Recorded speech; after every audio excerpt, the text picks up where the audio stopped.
China's debt clause.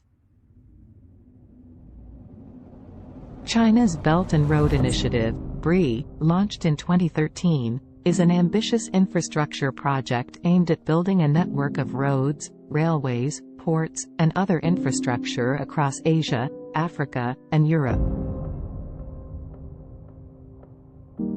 Initially, BRI promises to boost economic growth and development in participating countries. It has also come under scrutiny for its potential to trap developing nations in debt.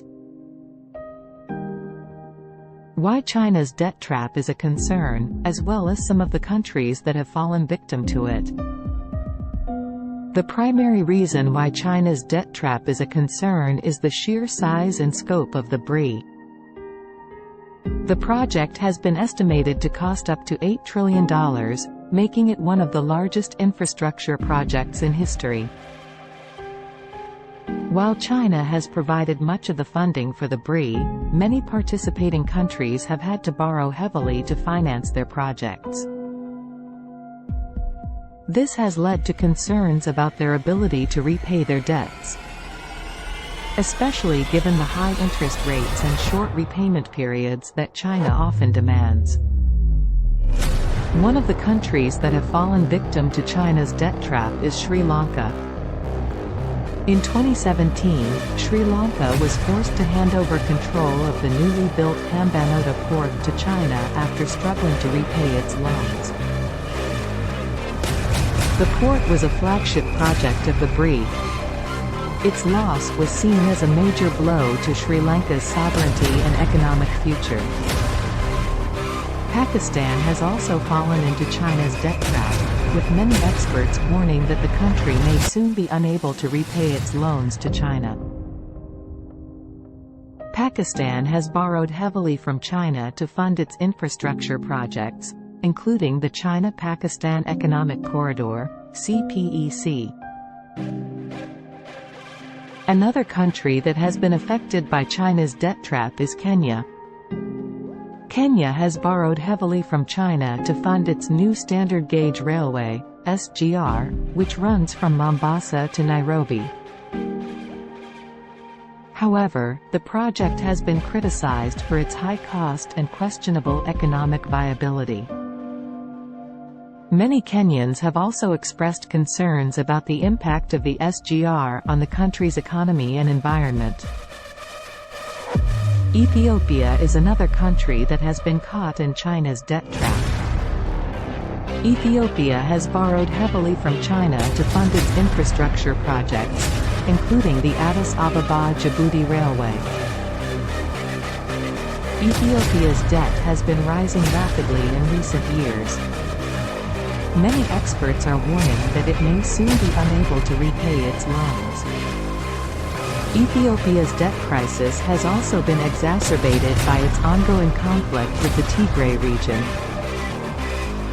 Cambodia is another country that has been heavily affected by China's debt trap.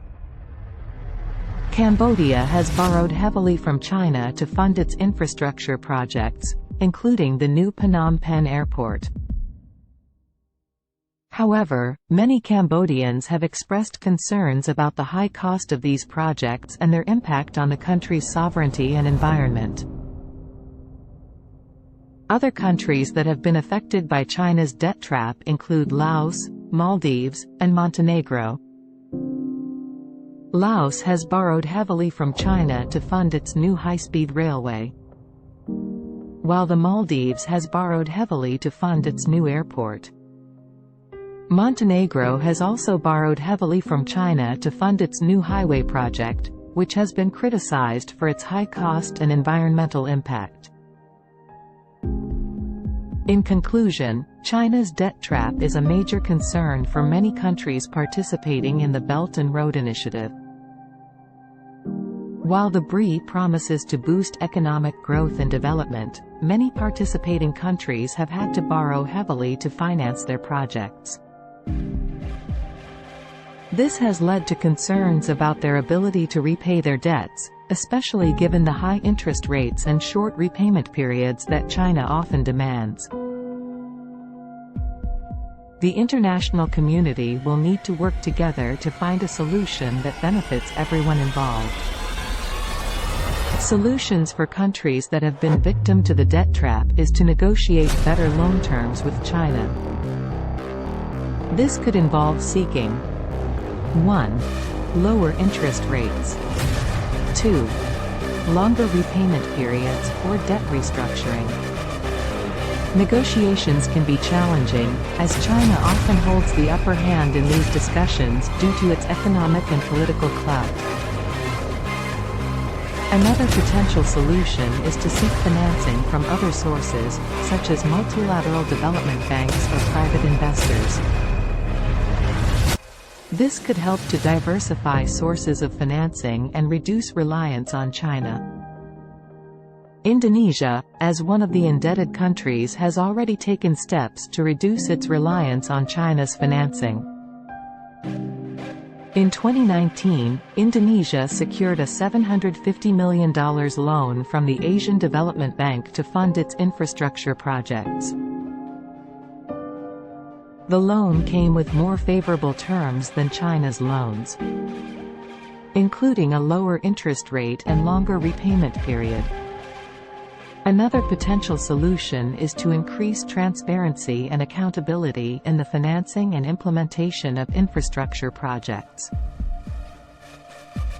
This could involve greater public consultation, oversight by independent bodies, and improved project monitoring and evaluation. By increasing transparency and accountability, countries can reduce the risk of corruption and mismanagement, which can lead to cost overruns and delays that increase the risk of debt distress. In addition to these solutions, some experts suggest that participating countries should work together to form a collective bargaining position with China. This could involve coordinating loan negotiations and sharing information about loan terms and conditions. By working together, countries can increase their bargaining power and reduce the risk of being divided and conquered by China. Ultimately, the solution to China's debt trap will require a combination of approaches, including better loan terms, diversified financing sources, prioritization of economically viable projects, increased transparency and accountability, and collective bargaining. For countries like Indonesia, it will be critical to carefully evaluate the costs and benefits of borrowing from China, and to seek financing from a range of sources to reduce the risk of falling victim to China's debt trap. FTP